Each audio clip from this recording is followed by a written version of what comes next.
Very warm good morning to all the dear students. बच्चे, आपको पता ही है जो न्यू नोटिस आया है उसके अकॉर्डिंग आपकी 11th क्लासेस जो हैं अभी नहीं हो सकती ऑनलाइन। वो सस्पेंड की गई हैं जब तक कि हमें कोई फर्दर नोटिफिकेशन नहीं आता है। ठीक है, हम आपको ऐसे ही यूट्यूब पे वीडियो अपलोड करते रहेंगे। जिस टाइम पे आपकी क्लास होती है उसी टाइम पे आपको वीडियोस अपलोड होती रहेंगी, आप देख लीजिए। बाकी जब तक प्रिंसिपल सर नहीं बोलेंगे तब तक ऑनलाइन क्लासेस आपकी नहीं होंगी। ठीक है, अब हमारा जो लिंक है वो यूट्यूब वीडियोस के थ्रू ही हुआ करेगा। हम आपको समझा दिया करेंगे यूट्यूब वीडियोस के थ्रू और आपको मटेरियल प्रोवाइड कर दिया करेंगे। जब हमारी ऑनलाइन क्लासेस होंगी, प्रिंसिपल सर ऑर्डर निकालेंगे, तब फिर हम गूगल मीट पे ऑनलाइन क्लासेस लेंगे। अभी आप ये वीडियोस देखो यूट्यूब पे। बच्चे, कल हमने लास्ट कहाँ तक पढ़ा था? हमने लास्ट ये पढ़ा था कि डिफाइनिंग फीचर्स क्या क्या हैं हमारे, जो हमें लिविंग बींग्स में इंक्लूड करते हैं। ठीक है, हम चैप्टर पढ़ रहे हैं diversity in the living world. So हमने कल diversity in the living world के बारे में शुरू किया कि डाइवर्सिटी क्या है, लिविंग वर्ल्ड क्या है, बायोलॉजी क्या है और लिविंग वर्ल्ड किस किस चीज़ों से कंप्राइजेस है। हमने ये सब पढ़ा है। और what are the things which makes us being alive, ऐसी क्या डिफाइनिंग प्रॉपर्टीज़ हैं जो हमें अलाइव प्रूव करती हैं, हमने उनके बारे में पढ़ा। ठीक है, आज अब हम आगे शुरू करते हैं। जैसे कि बच्चे, मैंने आपको कल बताया था कि there is huge amount of varieties organisms. कमी नहीं है किसी चीज़ की, चाहे वो प्लांट्स हो, चाहे वो एनिमल्स हो, चाहे वो कुछ भी हो।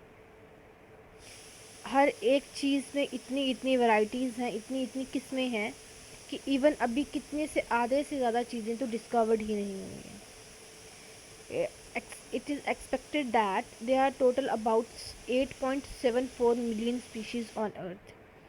इतना एक प्रोसेस एक्सपेक्ट किया गया है कि 8.74 मिलियन तक स्पीशीज़ हैं, जिसमें से कुछ ही डिफ़ाइन की गई हुई हैं। लाइक 1.7 और 1.8 मिलियंस ही बताई गई हुई हैं, उन्हीं के बारे में सर्च हुई हुई है।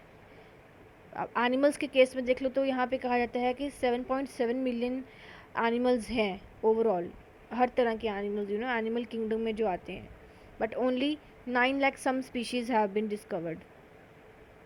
प्लांट्स के केस में कहा जाता है कि 2,98,000 something species are present, but only 2,15,000 species have been founded. इतने ऐसे प्लांट्स हैं जिनके बारे में सर्च भी नहीं हुई है, अनडिस्कवर्ड है, अनआइडेंटिफाइड हैं, उनके बारे में हमें पता भी नहीं है।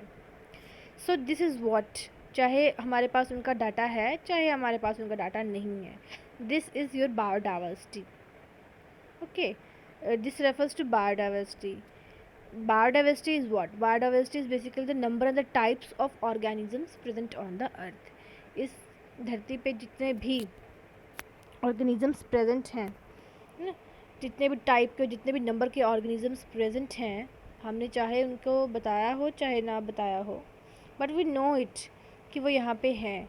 और अभी भी कितने सारी ऐसी चीज़ें हैं जो एक्सप्लोर करने के लिए हैं। साइंटिस्ट दिन रात जुटे रहते हैं कि वो एक्सप्लोर कर सकें उन चीज़ों को और ढूंढ सकें कि क्या चीज़ ऐसी है जो अनआइडेंटिफाइड है, हम उसके बारे में पता लगाएं। Got it? So this is your diversity, and this diversity which is present on your earth or which makes your organisms different and which creates types and number of organisms is referred to as biodiversity.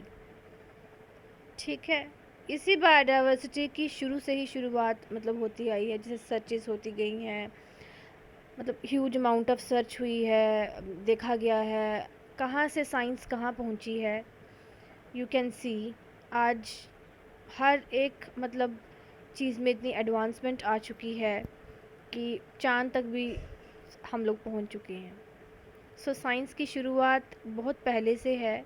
Time to time evolution changes technology के कारण बहुत बढ़ावा मिलता गया है science को, कि science एक बहुत ही उभरती हुई और ग्रोइंग सब्जेक्ट बन के आज एक अपने आप में एक पूरी नॉलेज है, एक टाइप का जैसे हमारे ग्रंथ होते हैं वैसे है ये।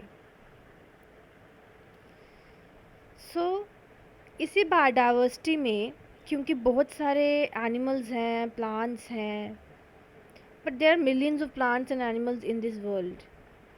मतलब कुछ को जो हम जानते हैं और जो हम नहीं जानते, जो अभी डिस्कवर्ड होंगे तो उनको साइड पे रखते हैं, पर जो हम जानते हैं, but there are millions of plants, animals, microbes, सब हैं, सब मिक्स हो रहे हैं। मतलब हम उन सब की कैटेगराइजेशन कर सकते हैं, उन्हें हम क्लासीफाई कर सकते हैं, उन्हें हम नॉमेनक्लेट कर सकते हैं। सबसे पहले हमें कोई स्पीशीज़ मिलती है, हम उसे आइडेंटिफाई करते हैं, हम उसे ऑब्ज़र्व करेंगे, फिर हम उन्हें ऑब्ज़र्व करने के बाद हम उसके फीचर्स देखते हैं, उसको फिर हम आइडेंटिफाई करते हैं, फिर हमें जो लगता है हम उसे नाम देते हैं, फिर हम उसे क्लासीफाई करते हैं कि ये किस ग्रुप के अंदर आएगा, ये प्लांट्स है या एनिमल्स है या माइक्रोब्स है। अगर ये एनिमल्स है तो क्या है, एक्वाटिक है, टेरेस्ट्रियल है, अर्बोरियल है, एव्स में आता है, उड़ता है, या मैमल्स है मैन की तरह। ठीक है, मतलब कि सब एक जैसे समान, क्योंकि हर एक ऑर्गेनिज्म में अपना अपना फीचर है, वो अलग अलग तरह से है, हम उन सबको इकट्ठे मिक्स नहीं कर सकते। और यही उस टाइम पे हुआ, साइंटिस्ट ने जब जितनी भी स्पीशीज़ डिस्कवर्ड की, उन सबको पता था कि ये सब कुछ एक साथ कैसे फिट होगा। ठीक है ना, अब एव्स को और मैमल्स को तो इकट्ठे नहीं रख सकते, एक्वेटिक्स को और मैमल्स को इकट्ठे नहीं रख सकते, प्लांट्स को और एनिमल्स को इकट्ठे नहीं रख सकते ना, क्योंकि सब अपने अपने ग्रुप में लाई करते हैं। सो कुछ ऐसे बेसिक डिफाइनिंग फीचर्स देखे गए, ऑब्ज़र्व किए गए, जिसमें जो फीचर्स वो एनिमल्स शो कर रहे थे उनको एक ऑर्डर के अंदर रख दिया, एक ऐसे एक ग्रुप बनाया और उसके अंदर रख दिया। फिर जो दूसरा ऑर्गेनिज्म था वो उसकी जितने भी फीचर्स जिस ऑर्गेनिज्म से मैच हो रहे थे उसको दूसरे ग्रुप के अंदर रख दिया। ये कैटेगराइजेशन और ये इस तरह से बाइफरकेशन इसलिए हुई ताकि हम आसानी से स्टडी कर सकें, समझ सकें कि ऑर्गेनिज्म क्या है और उसको उसकी प्रॉपर प्लेस मिल सके, ताकि फर्दर फ्यूचर में जो भी स्टडीज़ होंगी तो हम उसे आसानी से स्टडी कर सकें। उस ऑर्गेनिज्म को अगर उसकी प्रॉपर ऑर्डर पता होगा, ग्रुप पता होगा, तो वो उसके अंडर प्लेस होगा और हमें अच्छे से पता चल सकेगा कि ये एनिमल है, ये मैमल है, ये एक्वाटिक है, ये टेरेस्ट्रियल है। सो उस टाइम साइंटिस्ट ने इसको अगेन एक्सप्लेन करने की बहुत कोशिश की और टाइम टू टाइम बहुत सारे क्लासिफिकेशन सिस्टम आते गए, ताकि हम हर एक एनिमल को उसकी पर्टिकुलर जगह असाइन कर सके, जहाँ पे जिस ग्रुप के अंडर वो प्लेस होगा, और स्टडी में हमें प्रॉब्लम भी नहीं आएगी। हम पता कर सकते हैं कि हाँ ये एव्स हैं, इनके पास पंख होते हैं, इनका वेट रिड्यूस्ड होता है, they are feathery, they have air spaces, तो ये एव्स में आ जाते हैं, ये उड़ते हैं। ऐसे फीचर्स डिफाइनिंग है। ठीक है, सो ये फीचर्स पे डिफाइन करके ग्रुप्स बनते गए, डिवीज़न होती गई। सब कुछ मिक्स नहीं अच्छा लगता ना, एक ऐसे स्टडी होगी, ग्रुप होंगे, हम उसमें आराम से बैठ के पढ़ सकते हैं, स्टडी कर सकते हैं कि ये एनिमल्स की ये डिविजन्स है। तो डिविजन्स वेरी ज़रूरी थी, जिसे हम क्लासिफिकेशन कह सकते हैं, कि हम किस आधार पे इस एनिमल को क्या नाम दें और क्या बोलें। जब तक वो क्लासीफाई नहीं होगा, उसके फीचर्स जो ऐसे होंगे जो उसके ग्रुप से मैच कर रहे होंगे, उन सभी ऑर्गेनिजम्स को एक ग्रुप के अंदर रख दिया जाएगा। उसके बाद हम उसको बोल सकते हैं कि हाँ ये इस ग्रुप को बिलोंग करता है। To make the understanding, to make the study easier, classification is done. But क्या है कि उससे पहले आपको हर ऑर्गेनिजम्स के बारे में पता होना चाहिए। ठीक है, so naming of organisms becomes a very much important, कि ऑर्गेनिज्म का नेम क्या है। सो जो आपकी क्लासिफिकेशन है, ये जो आपकी टेक्सोनमी है, taxonomy deals with your observation, identification, nomenclature and classification. ठीक है, सो ऑब्जर्वेशन जब हम करते हैं कि हमने ये एनिमल्स के बारे में है, उसके बाद हम उसको आइडेंटिफाई करते हैं, फिर हम उसको नाम देते हैं। So nomenclature, observation, classification all are very very important.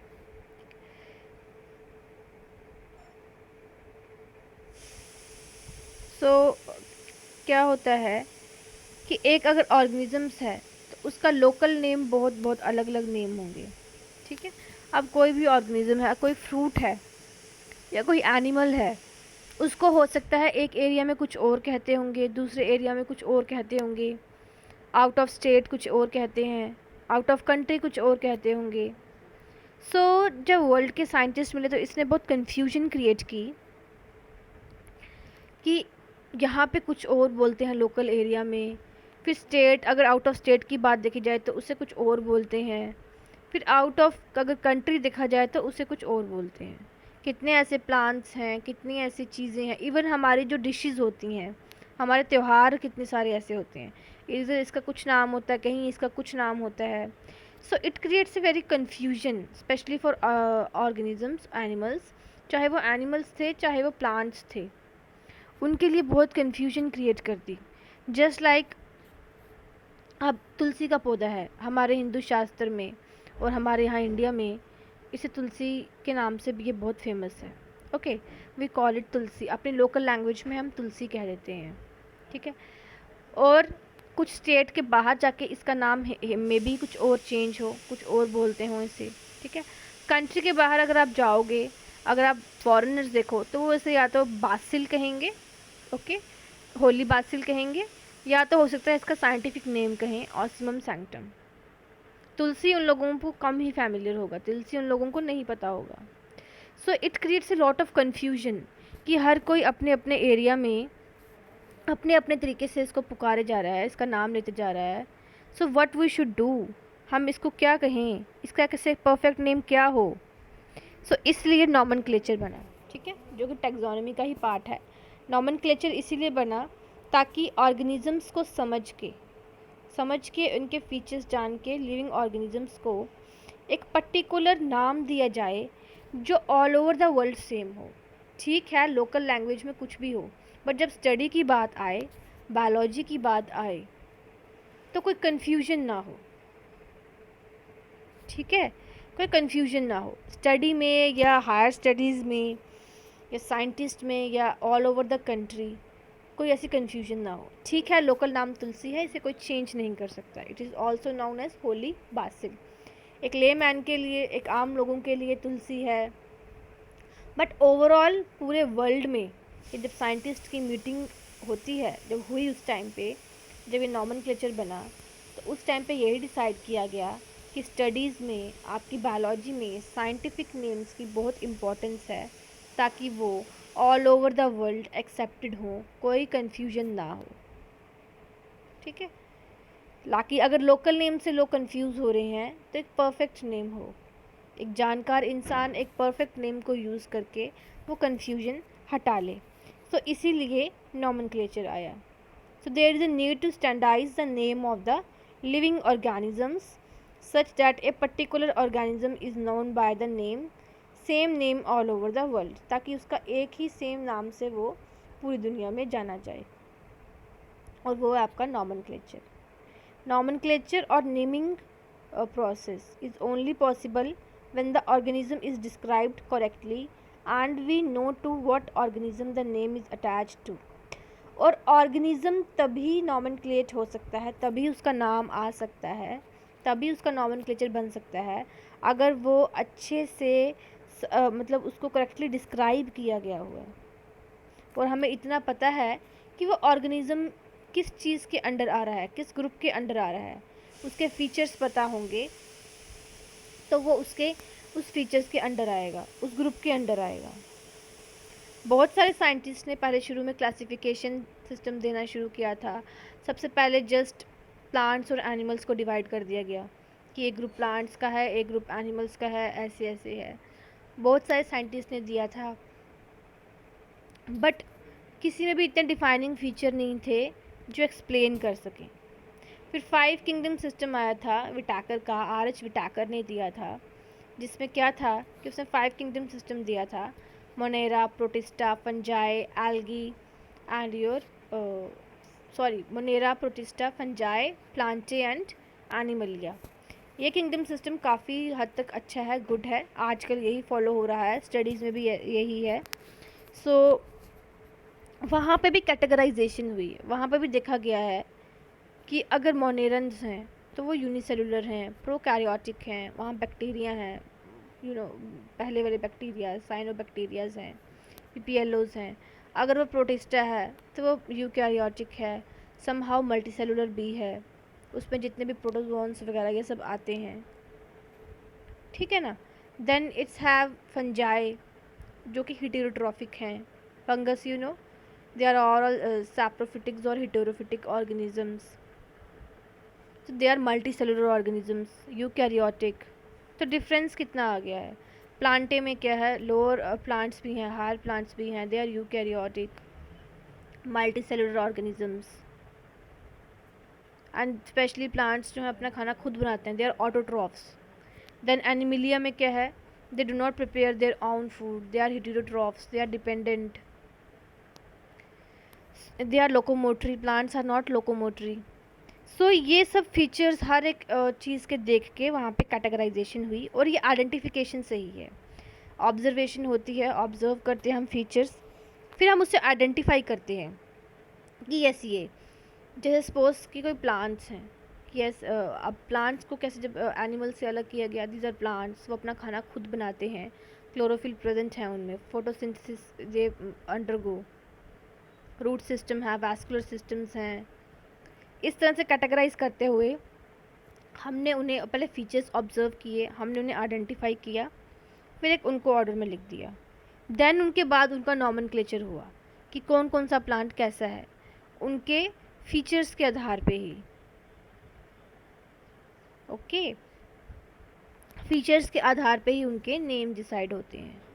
हर एक प्लांट के जो भी फीचर्स होंगे उन्हीं पे ही उनका नाम बनता है।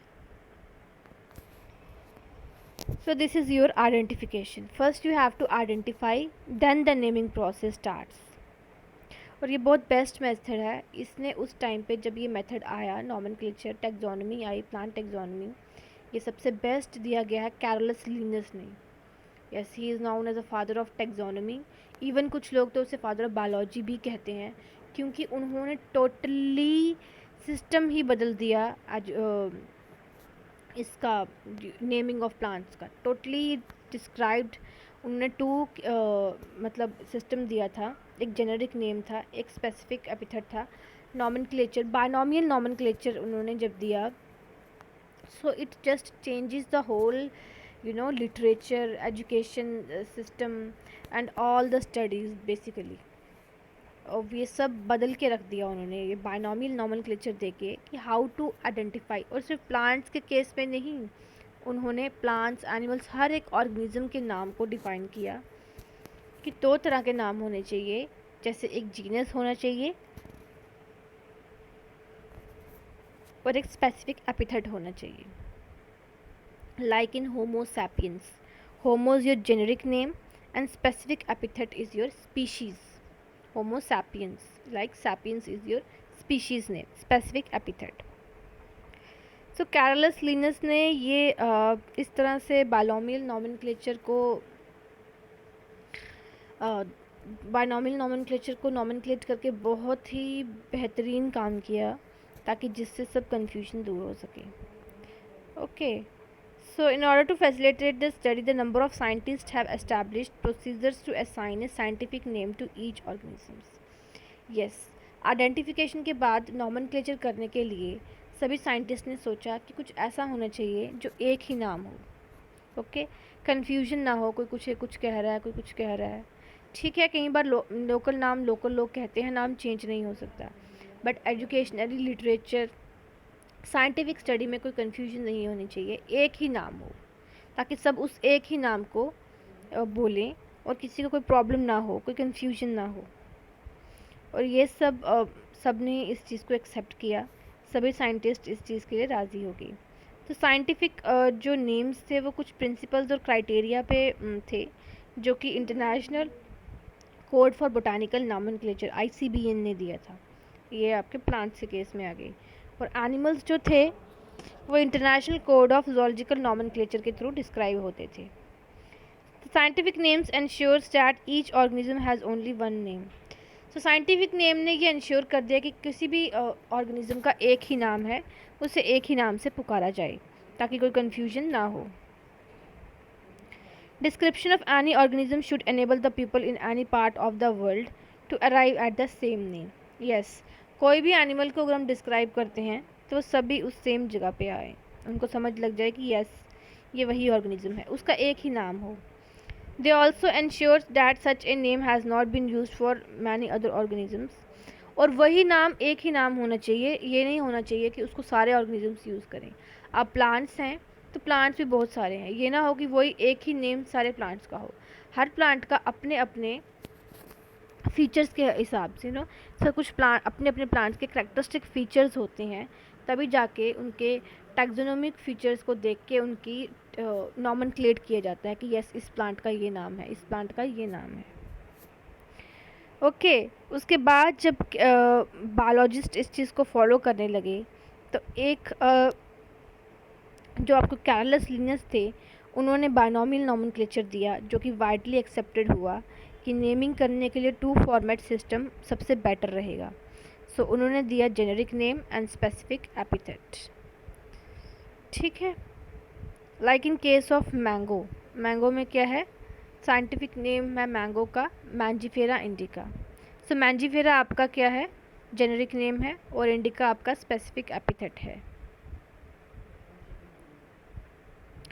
सो मैंजीफेरा में क्या आपका जो जीनस है मैंजीफेरा रिप्रेजेंट करता है, और जो आपका इंडिका है ये पर्टिकुलर स्पीशीज़ है, ये आपका स्पेसिफिक एपिथेट है। कुछ रूल्स हैं नॉमेनक्लेचर के, like biological names are generally in Latin and written in italics. Biological names जो होंगे वो लैटिन भाषा में ही लिखे जाएंगे या फिर इटैलिक्स में लिखे जाएंगे। ठीक है, लैटिन और इटैलिक्स। दे आर लैटिनाइज्ड और derived from Latin irrespective of their origin. उनको लैटिनाइज्ड किया जाएगा या फिर लैटिन से डिराइव्ड किए जाएंगे, बेशक उनकी ऑरिजिन जहाँ मर्जी से हो। The first word in a biological name represents a genus. जो फर्स्ट वर्ड होगा बायोलॉजिकल नेम का, जो कि 2 फॉर्मेट सिस्टम नेम है, वो पहला जीनस होगा, और जो सेकंड वाला होगा वो स्पेसिफिक एपिथेट होगा। Okay, both the words in a biological name when hand written, अगर हम बुक में प्रिंटिंग में होगा तो वो नेचुरली इटैलिसाइज्ड होंगे। ठीक है, बट अब हैंड रिटन हम कोई चीज़ लिख रहे हैं, लिटरेचर है, अगर हम हैंड रिटन कुछ लिख रहे हैं आज की मतलब देखा जाए, वी राइट विद पेन और पेंसिल और we just write down the names of plants and animals. हमारी डेली की में प्लांट्स और एनिमल्स के नेम आते हैं हमारी पढ़ाई लिखाई में, तो उनको लिख के सेपरेटली अंडरलाइन करना होगा, क्योंकि हम इटैलिसाइज नहीं कर सकते, तो हम उन्हें क्या करेंगे, लिख के हम उनको अंडरलाइन करेंगे सेपरेटली। जीनस नाम को अलग से सेपरेट करेंगे, अंडरलाइन करेंगे, और स्पीशीज़ के नाम को अलग से अंडरलाइन करेंगे। और अगर वो प्रिंटेड मटेरियल्स है, लाइक आपका लिटरेचर है, बुक है या कोई भी सोर्स है, तो वो इटैलिसाइज्ड होंगे कि वो अपना ये दिखा सके कि वो लैटिन ऑरिजिन के हैं। The first word denoting the genus starts with a capital letter. जो आपका पहला फर्स्ट वर्ड होगा जीनस का, लाइक इन ये देखो आप इस मैंजीफेरा इंडिका में आपका मैंजीफेरा का एम बड़ा है, बाकी सब स्मॉल है, और उसके बाद जो आई है वो छोटा है, और ये इटैलिसाइज्ड है। ठीक है, तो क्या होगा कि अगर आपका जीनस का नाम जो होगा वो आपका कैपिटल लेटर से होगा, और जब का स्पेसिफिक एपिथेट होगा वो स्मॉल लेटर से होगा, like in Mangifera indica. Name of the author's appears after the specific epithet. और ऑथर का नाम क्या, उसके बाद जिस ऑथर ने उसको उस ऑर्गेनिज्म के बारे में बताया होगा कि इसका नाम ये है, वो उसके बाद आएगा। ठीक है, जैसे आपने बायोलॉजिकल नेम लिख दिया उसके बाद वो आएगा, डॉट डाल के आपको वो लिखना है। जैसे मैंजीफेरा इंडिका, आगे क्या लिखा हुआ है, लिन, मतलब कि लिनस, कैरोलस लिनस, क्योंकि मैंजीफेरा इंडिका कैरोलस लिनस ने ही नाम दिया था। ठीक है, सबसे पहले बार it was Carolus Linnaeus was first to describe this species, तो हमने उनका नाम लिख दिया। इसी तरह कोई भी साइंटिस्ट होगा तो उसका नाम लिख दिया जाएगा। सो ये कुछ रूल्स हैं टेक्सोनॉमी के, एक्चुअली ये सब कुछ टेक्सोनॉमी के अंदर आता है, ऑब्जर्वेशन, आइडेंटिफिकेशन, नॉमेनक्लेचर, फिर देन क्लासिफिकेशन। ठीक है, इस होल प्रोसेस को हम टेक्सोनॉमी कह सकते हैं, कि नेमिंग ऑफ द प्लांट्स। ठीक है, प्लांट्स पहले कैसे ऑब्जर्व होंगे, फिर हम उनको आइडेंटिफाई करेंगे कि हाँ, हम उसके फीचर्स देखेंगे, हम बोलेंगे यस ये प्लांट्स में है, या एनिमल्स में है, या मैमल्स में है, देन हम उसके नेमिंग स्टार्ट करेंगे। वो भी उसके कैरेक्टरिस्टिक फीचर्स पे ही डिपेंड होता है, तो उसके हम नेम्स डिस्क्राइब करते हैं। देन यहाँ पे आपने पढ़ा कि नेम्स को नॉमेनक्लेचर के कितने रूल्स हैं, एंड देन अब हम आगे पढ़ेंगे। ओके, सो बच्चों आज के लिए लेक्चर यही था। सो आप अब यूट्यूब से ही वीडियो देख लीजिए करें। अब जब सर बोलेंगे तो उसके बाद ही आपकी ऑनलाइन क्लासेस होंगी। आपको अपने शेड्यूल टाइम टेबल पे ही रोज़ अवेयर रहना है। आपको 9 बजे के बाद वीडियो आ जाया करेगी। ओके, थोड़ा मतलब नेटवर्क इशू रहता है तो थोड़ा कुछ वेट करके आप 9 बजे के बाद थोड़ा ऑनलाइन आ जाया करें आप। सो कुछ टाइम के बाद आपको वीडियो आ जाया करेगी। Okay, so this was all about today's lecture. Study hard. God bless you. Stay safe.